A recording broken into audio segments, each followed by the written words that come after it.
একটি আয়তাকার বাগানের দৈর্ঘ্য ও প্রস্থ যথাক্রমে 40 মিটার ও 30 মিটার। বাগানটির ভিতরে চারদিকে 5 মিটার চওড়া রাস্তা আছে।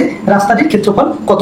এই যে দৈর্ঘ্য এবং প্রস্থ আমরা যোগ করব এবং এর থেকে ভিতরে রাস্তা থাকলে সেই রাস্তার প্রস্থের দ্বিগুণ আমরা মাইনাস করে দেবো। এখানে রাস্তার প্রস্থ হলো 5 মিটার, তাহলে এর দ্বিগুণ হচ্ছে 5 দ্বিগুণে 10, তাহলে এই 10 আমরা মাইনাস করে দেব এবং রাস্তার প্রস্থের দ্বিগুণ যে সংখ্যাটা সেই সংখ্যাটা দ্বারা সম্পূর্ণটাকে আমরা গুণ করব। তাহলেই আমরা পাচ্ছি 40 আর 30 যোগ করলে 70, 70 থেকে 10 গেলে 60 এবং সেই 60কে যদি 10 দ্বারা গুণ করি 60 10 600, আমরা 600 বর্গমিটার। এই সিস্টেমটা বুঝতে পারলে এই ধরনের প্রশ্ন আমরা দ্রুত আনসার করতে পারবো।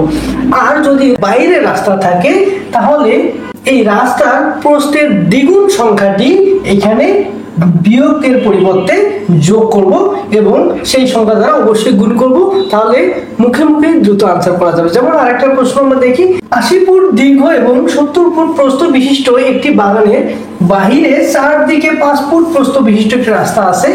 রাস্তাটির ক্ষেত্রফল কত? এখানে 5 ফুট প্রস্থ বিশিষ্ট যে রাস্তা, এই রাস্তাটা আছে বাগানের বাইরের চারদিকে, তাহলে সেম ভাবে আমরা এখানে যোগ করব। তাহলে এর আনসার কত হবে দ্রুত কমেন্টে জানান।